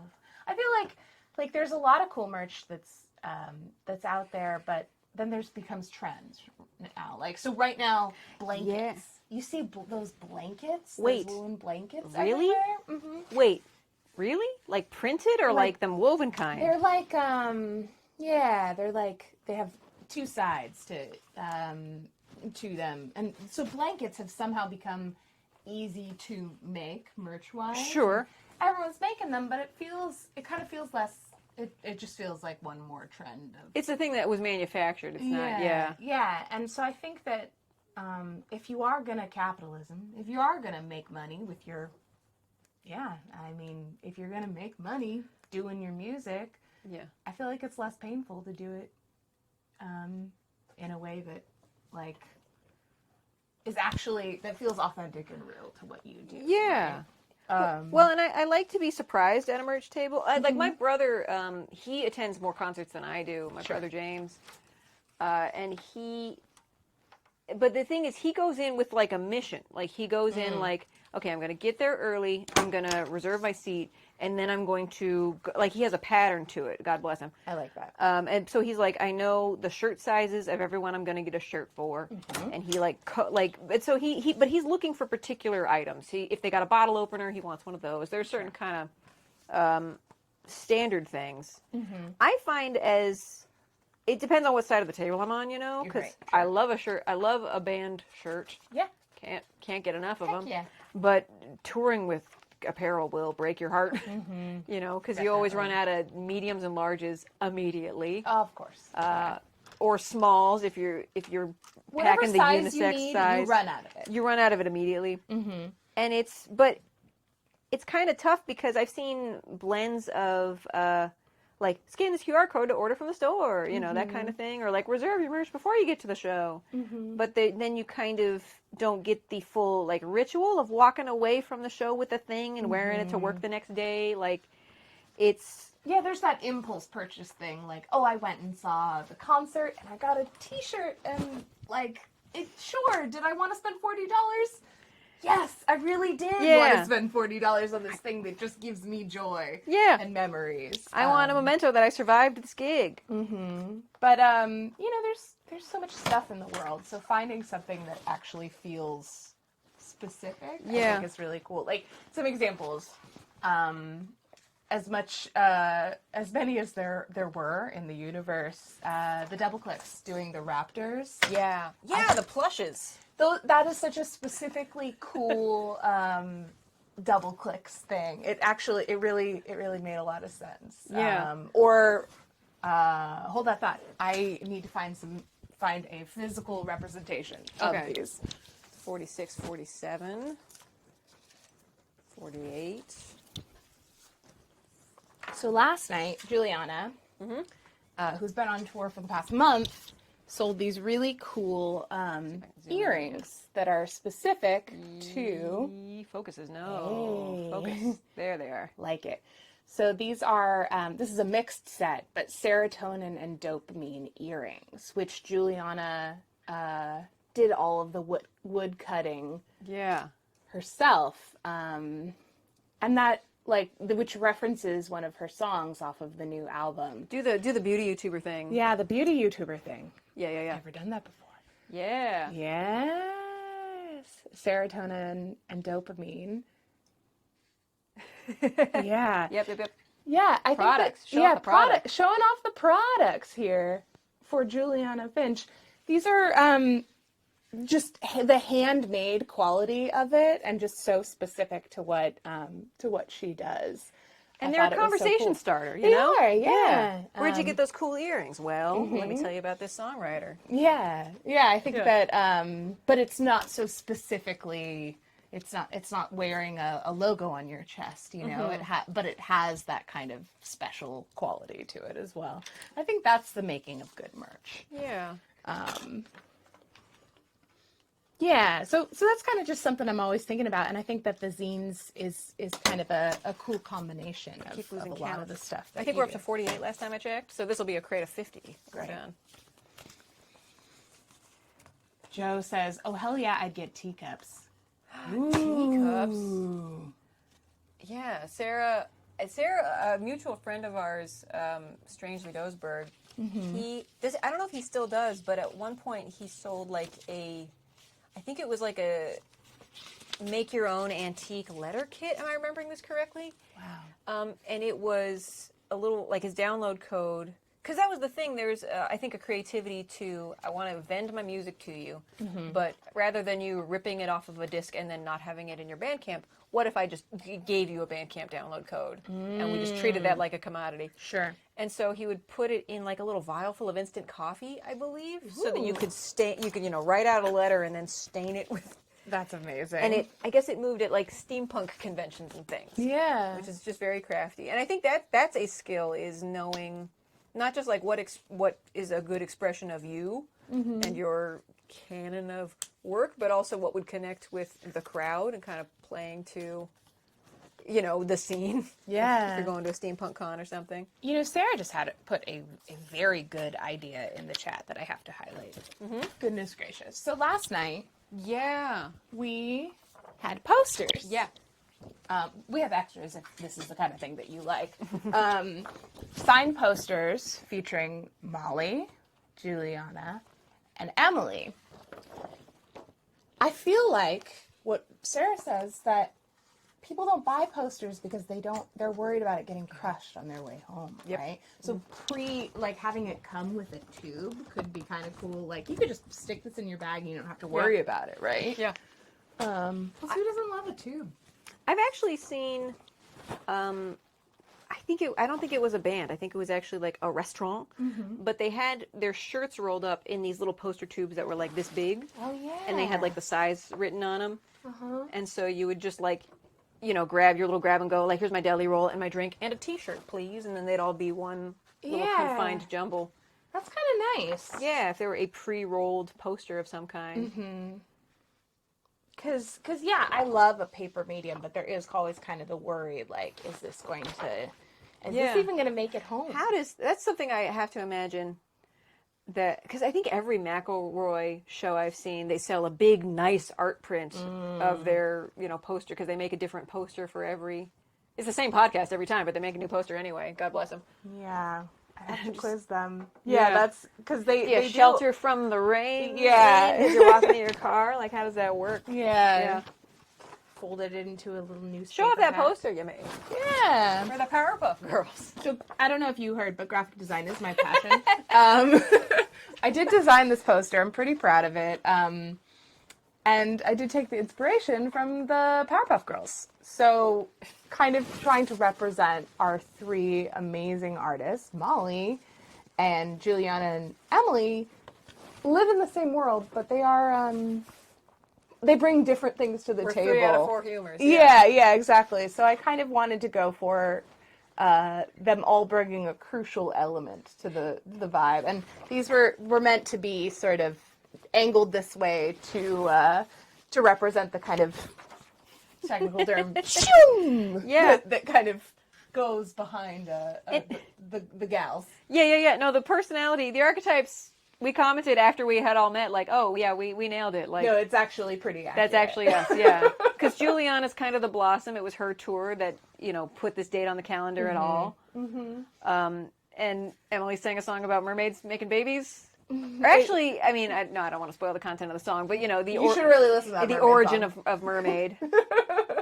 Yeah, and I really just think that and you had a kind of an interesting grit to the mix. Yeah. I say that with full warmth in my heart. Of course. Come on, it's Buttercup. Buttercup's the coolest. Buttercup's the best. So yeah, it was really fun, and also there's a lot of content here on this. Yeah. So that when I'm designing posters and designing zines is like finding a way to make it legible. Yeah. As well, I thought that this was the Star Trek font when I first saw it, and that made me quite happy. I love that. It's quite close. It was fun to, we printed too many. The venue asked for a specific number, and I was like, haha, here's 7 more, sorry. Which ended up being fine because it was the breeziest, it was so windy yesterday that the zoo closed. Yeah. For the safety of the animals. Yeah. And so as soon as we loaded out of the car, I stepped on a soggy poster under a pile of leaves, and I was like, oh, I'm home. Yay! So autumnal. It's my face. Another thing that this is Morgan's graphic design hour. It's your passion. It is my passion. Another thing that I ran up against is Mollylele and Juliana Finch and Emily McVicker. There was no opener per se. Yeah. This was a 3-parter. I did that too. A 3, you all were sharing the bill equally, right? Yeah. So I chose to go Mollylele and Juliana Finch and You know- Emily McVicker. Mm-hmm. And I originally had ampersands And here. Peggy. But the ampersand has been... It's an ambiguous symbol, is it not? Yeah, and it's been co-opted by those T-shirts, right? Like, Sure. Mollylele But that's and- also, this is where you and I part company as graphic Yeah. design goes. I prefer a left alignment. Morgan prefers a center. It happens. We're constantly talking about this. I think We do a lot. It's like the main edit I make to your work. Yeah, exactly. Like my It's eye like- needs a paragraph. Which is so funny because I feel like we made a zine together. Like, Yeah. I feel like we have some common visual language. Yeah. And references. Yeah. I mean, you've been listening to us talk for 2 hours. We have some things in common. But Yeah. but left adjustment, I'm always You're always center, centering. or I'll throw it for right Yeah. for fun. Yeah. So that's. I think the fun thing is it looks like I added that and with my Sharpie. Yeah, the It's cursive was like we really didn't good. anticipate that we'd autograph this poster. Yeah, Yeah, we did it. we did it. If you want a poster, let us know. We have, I think, 2 going spare. Do we? Yeah. Because Yeah. two for you, 2 for me, 2 for Juliana, 2 for... We have 8 total. Yeah. So we can each walk away with 2. Mm-hmm. Or... We've got posters for you. If you too want a Powerpuff Girls poster. You know, we actually, when I was touring with the Double Clicks, we used to run into that. We would put, the Double Clicks were the headliner, they had booked the tour. Mm-hmm. But if we were listed as Molly Lewis and the Double Clicks, we would get billed as one band. And so we just had to advertise as the Double Clicks and Molly Lewis. Sure, Otherwise, yeah. you know. Yeah, it's kind of interesting how venues. They just have to make the listing, you know. Yeah. So how that works as a co-headliner, as David says. Yeah. We could probably. Are we done with the merch table? I think, I mean, we're still folding up We are the... still folding. I think many people might want to know the answer to this question. How do you get your hips to move like that? Yeah, we're done with first table. You really do want to know, don't I you? really want to know how Lisa got her hips to move like that. How'd you wiggle in those depends in a moving car, girl? Lisa, inquiring minds want to know. We've all been talking about it. I do wonder with some mortification if she has heard that song. It seems likely by now that she has. Sure. But there was a whole movie with Natalie Portman made about her. Like, it's surely the least of her problems. Yeah, I think we need not worry. Yeah, she's not going to break out of prison and try to find me because I wrote a folk song about her. Anxiety is One. fun, isn't it? It is, yeah. Oh gosh. Do you think you got another song in you? From the musical, perhaps. Maybe. Or just a song. We're here in Music Land. Yeah. I'm trying to think of, just recently I was thinking like, actually that's a Thanksgiving song, but I wish I recalled what it was. Because Addams Family Values I watched on Halloween. Turns out that's a Thanksgiving movie. Mm-hmm. It's the original Addams Family I was after. Yeah, I'm thinking of other autumnal songs that you have. You Oh, had mentioned. you know, I had played Chickadee on the other ukulele at the show last night. Yeah, that's one of my favorites of your new songs. It was neat too. I did an audience sing along part, which is normally not my custom. Sure. I'm going to roll the entire desk just slightly that way. Do it. There we go. There you go. Now you have more zine Okay, space. now I've got more stapling. You're in a little. Can I roll forward? No. Everything's on wheels in here. Yeah. Because of Morgan visiting town, I cleaned my whole entire floor. Look, y'all. I can see my. You can't see my floor. It's clean. It's clean. It's spick and also ampersand span. Yes, Sarah. I think the song is fairly sympathetic as well. So. Yeah, I suppose so. I did really, I mean, it's something I should, of all the songs I've taken to my therapist. I was introducing, I think I've played the Teeth song on prior Frandcamps. I'll play it as we go out. But when I did play it for my therapist initially, she went, whoa. And it was a lot to sit with that session. She asked to hear it again. It's like, oh, okay, this is really, I'm on something here.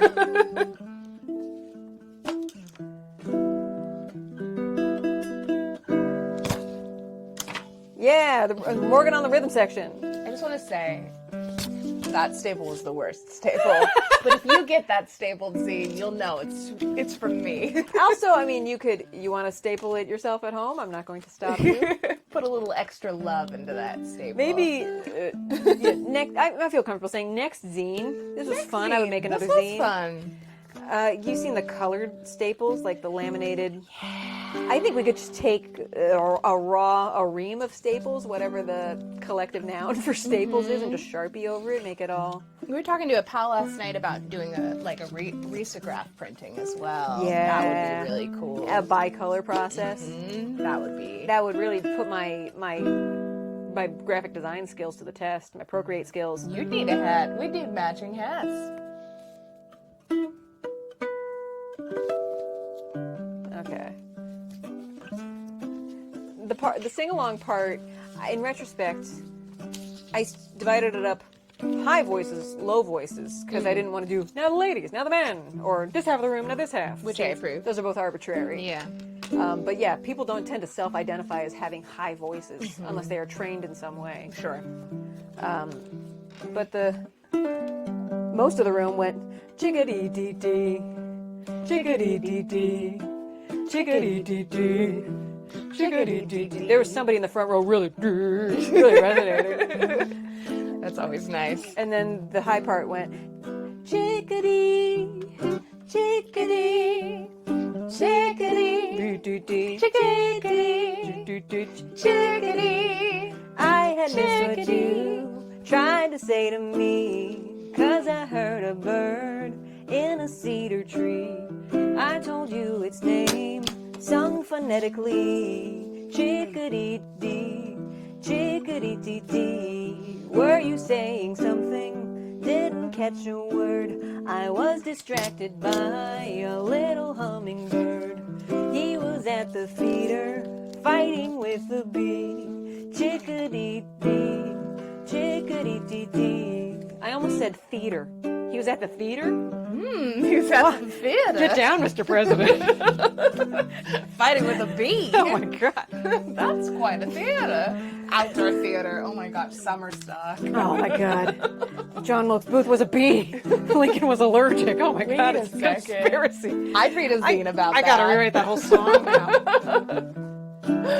You had my attention. I just saw a squirrel. Heard you say you're leaving. There's another girl. Hope she makes you happy, but no guarantee. Chickadee-dee, chickadee-dee-dee. When you're in the forest, walking all alone, and you hear a bird sing like a telephone. Hope you take a moment and remember me. Chickadee-dee-dee-dee-dee, chickadee-dee-dee, chickadee-dee-dee, chickadee-dee-dee, chickadee-dee-dee, chickadee-dee-dee, Chickadee, chickadee, chickadee, chickadee. That was fun. That was nice. I'm a self-identified high chickadee. Yeah. It's fun to bounce off of, you know. Yeah, I could have cued chickadee. Low voices, you get lots of Raw chickadee, chickadee. chickadee, Chickadee. chickadee. That's a hard note. Kind of chickadee-like. Yeah. I like how that song has evolved over the over the course. I mean, it started as kind of an interesting non-Lele Yeah. Lele. You know, Yeah. it started as different samples of bird That's what's sounds. wild is it's now just a fun piece of trivia that the demo has a bird sample in it. Mm-hmm. And was kind of the gimmick, right? But it is actually. It works really well in an acoustic format as well. I was walking with a loved one and we heard a chickadee in a tree and he was like, "Oh, I know that name now. Yeah. I know what bird that is." Yeah. That's how you get bit. That's how you get bit by the bird bug. Bit by the bird Bit bug. by- Bit by the bird That bug. would have been good when I was testing out the plosives at sound check. I got bit by the bird bug. Yes, we had some fun coming up with more plosive lyrics for Yeah. just to really help our sound guy out. Shout out to Jordan. Shout out to Jordan. I hope he's watching. I would work with him again. Yeah, 10 out of 10. Speaking of working with again, Sarah says we should collab on a zine. Sarah has lots of zines in the past and would like there to be more in my future. See? Sarah, I'm going to the short run show tomorrow. Let me know if you have anything on your shopping list. I'm happy to pick up some zines. Zine time. Yeah, we went through my zine bucket yesterday for zine-spiration. Zine-spiration. I know you counted, but I'm Yeah, there were 50. There's now a surplus.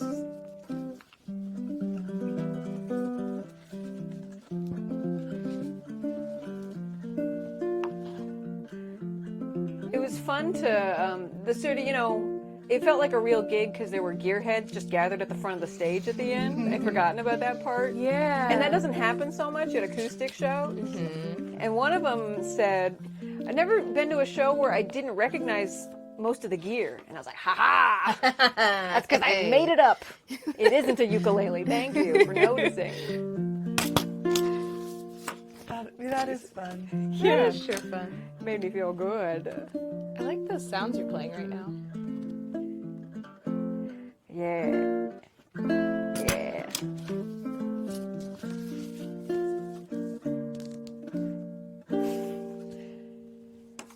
What should be the topic of our next zine? Yeah. What do you want to make a zine about, Sarah? One among the zines in my zine bucket, I got one about how to make a cheese board. Ooh, I'm passionate about a cheese board. And I crave instruction. Like, Yeah. I don't need instructions, but I want to know the constraints of a cheese board. Yeah, I mean, you could really go wild with a cheese board. I have, personally. But I do appreciate a curated cheese A planer, yeah. cheese planer. Yeah, there's the curation stage and there's the arrangement stage. Yeah. You just keep turning the page. Yeah, who needs page numbers? Just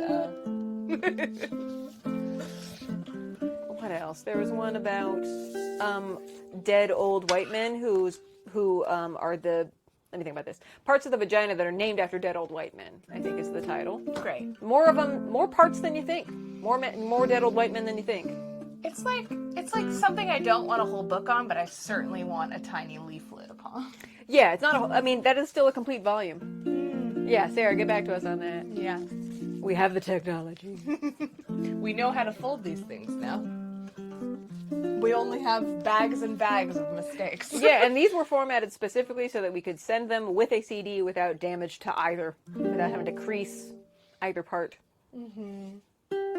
I do think that Zine and Chord are good pals. Yeah. You know what it reminds me of, I say as I hold my guitar-shaped instrument? When I played a show once with Hank Green. He was coming through town. We were at the Triple Door for some reason. And no, it was at Ballard Homestead, I think. Some community center. And he had a thing, it was about half of this width. There was a little zine he had made, basically, of his own chords, of such a dimension that he could lay it across the top of his guitar. Oh my god. And it would, like, kind of sit in the little armpit, kind of, and, like, all of his lyrics and condense it. I was like, this man's going places. Oh, see, Sarah has the kind of stapler that we needed. Show the people my demented stapler. It does the job, but when I shake it, its little mouth kind of does a little wiggly wiggle. Its little tongue. Its little tongue is loose. Also, when you put it at a diagonal, I found out it makes the stapler do a split. Oh, Makes them go that way, which maybe you don't need. maybe you don't need.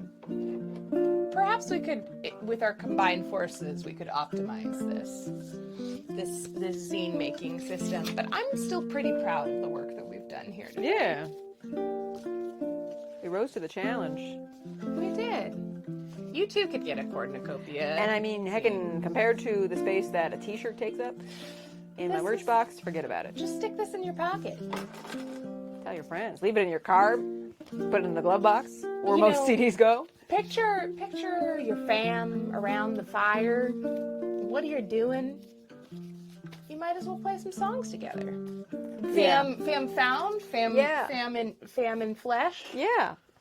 Certainly. What if I made a zine with chords from on Not the Musical? Can you imagine? I can imagine. We could probably fib together a whole zine just about the Lincoln assassination. Assuming one does not already exist. Right, yeah, starring a bee. Speaking of merch, Sarah Shea also has access to a button maker. Ooh, DIY merch. Yeah, speaking of button, yeah, I like a button. Juliana was saying that on the recent tour, enamel pins were Really? a big pull. You know, because it's kind of a tiny token. I love an enamel pin because it, you know, you can put it on your jacket, you can put it on your board, you can put it on your purse. All things, you know, enamel pins are kind of transitory in nature because as soon as you get an enamel pin that you love, it'll leave you. It's true. And that's kind of lovely, you know? There's always a story, at least. I swiped a pin off of my bag at Costco at the self-checkout because it was a morass. But it gave me a story. Yeah. Oh yeah, that used to be Randy from Pee-wee's Playhouse, but he's on the floor of a Costco somewhere. Yeah. Because I let my Disneyland pass expire around the time that the pin trading was starting to take over the entire planet. Sure, yes. I have dipped my toe in as a collector of tiny, shiny objects. You know, actually, from Thanksgiving versus Christmas, my friend Vixie, who was the djembe player and backup vocalist, she not only collects pins, she makes little themed frames for them to live in, like ribbons and sort of a themed fabric. She puts them sometimes in a little scene. I like that. Yeah, because I was like, well, at some point, you know, your lanyard fills up and you can't get any more pins, right? You just trade them all away. And she's like, oh, no. You take them back to Washington State, away from the Disney, away from the mall, and then you give them a house. You can get cool backpacks, too, that display all your cool pins.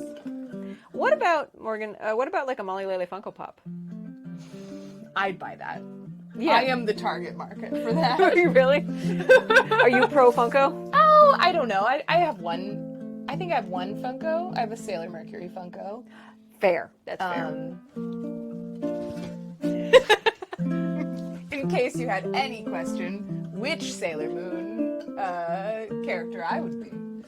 But yeah, no, I think that's kind of the specialness of there's a whole custom Funko Pop making Oh, yeah. community. I would be all on the board the Funko train if instead of the matte black void that is their eyeball, they had googly eyes. Oh, yes. That's the aftermarket I want, is to pop that little eyeball out and put it... Speaking of googly eyes, I see you found my peepers. I did find your Jeepers papers. creepers. Jeepers creepers. We're going to count some zines with these papers. Can I play with this thing on? Mm. Little duets. Yeah, there we go. Yeah. That's the vibe. See, they look like they're kind of having a little meal of it. It's kind of hard on the chord hand, but the pluck hand is fine.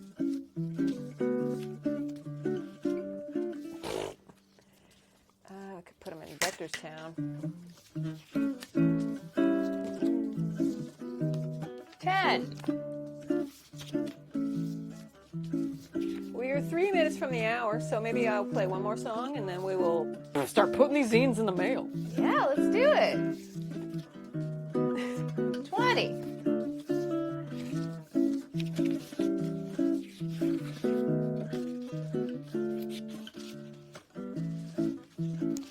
I had the impulse to just sing a bunch of numbers at you, but I decided I guess the angels of my better nature. Appreciate it.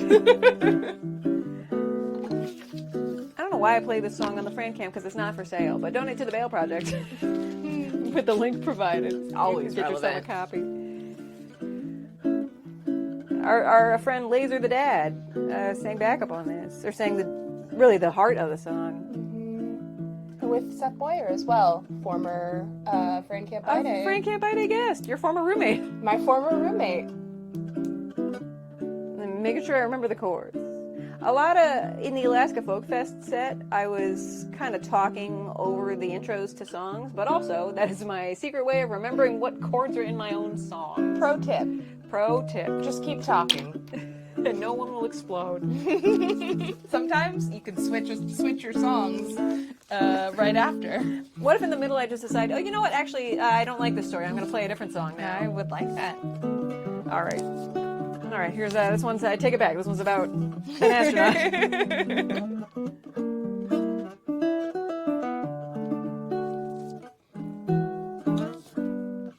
Oh, that was fun. Okay.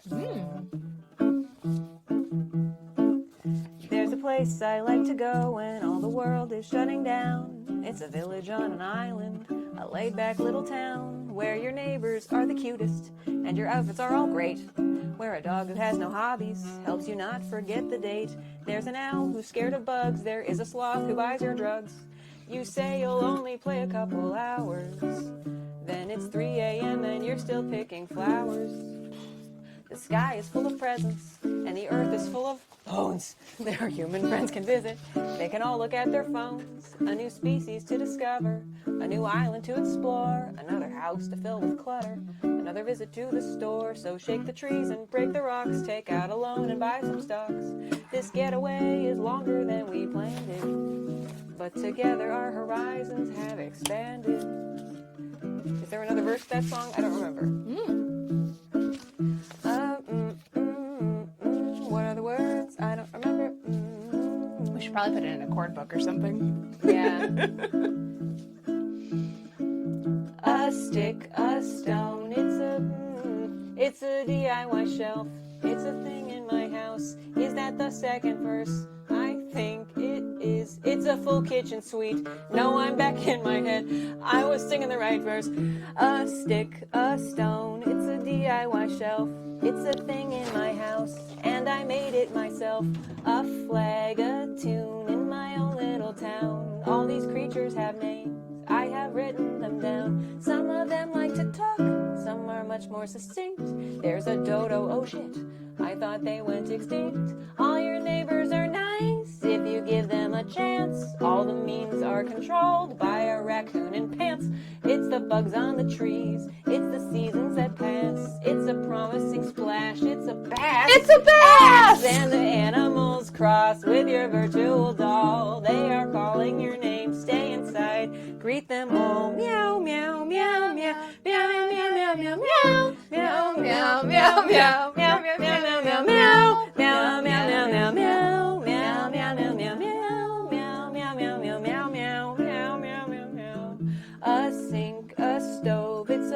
kitchen sweet. Dirty dishes don't pile up if you never eat. I remember the rhyme. A leaf, a pearl, a petal, a shell. To the one they call zipper, I will see you in hell.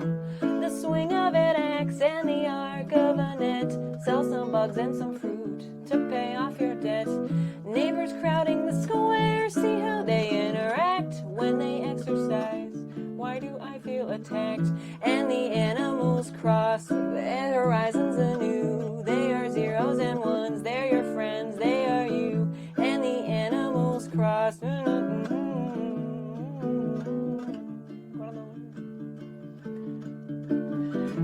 meow, meow, meow, meow. Meow, meow, meow, meow, meow. Meow, meow, meow, meow. Meow, meow, meow, meow, meow.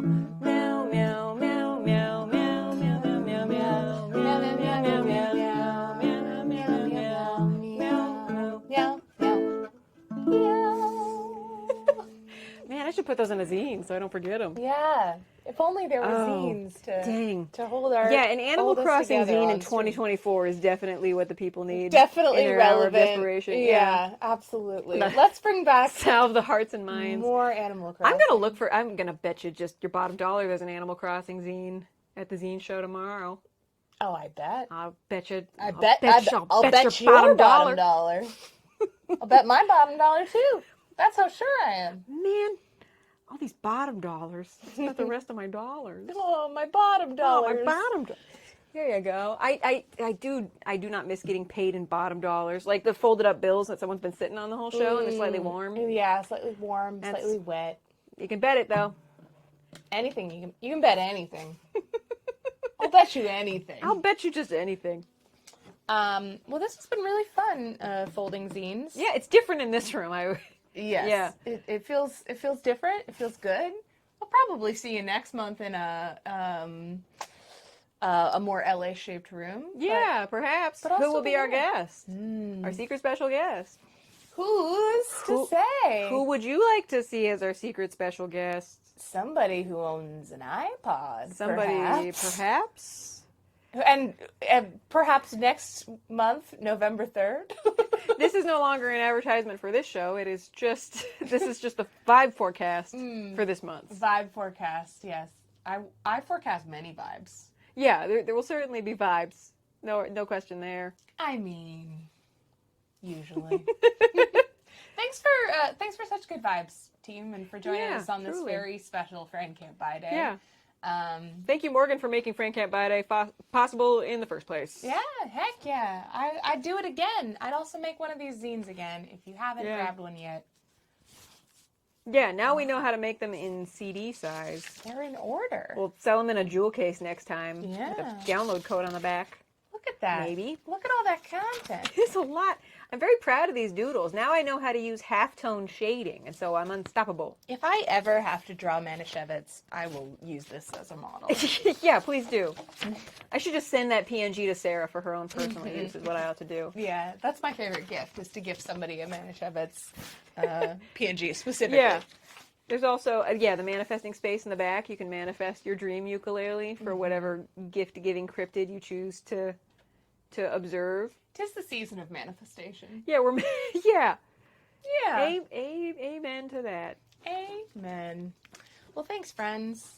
Wishing you a happy day. Have a happy fall. Oh my gosh, it's the autumn now. Happy peppermint mocha season. Make the bears and moose kiss. Oh, yes. Yes. Yes. Thanks, Dad. Es mucho. Blow kisses to Dad. Goodness gracious. Thank you all for being here. We'll see you next month on December 1st. I assume that's the plan so far. Sure I don't see why it would change. Unless something changes, we'll see you December 1st. Now with more songs. Stay alive, no matter what happens. We will find you. Bye. Bye. Plant, take us home. Plant, take us home.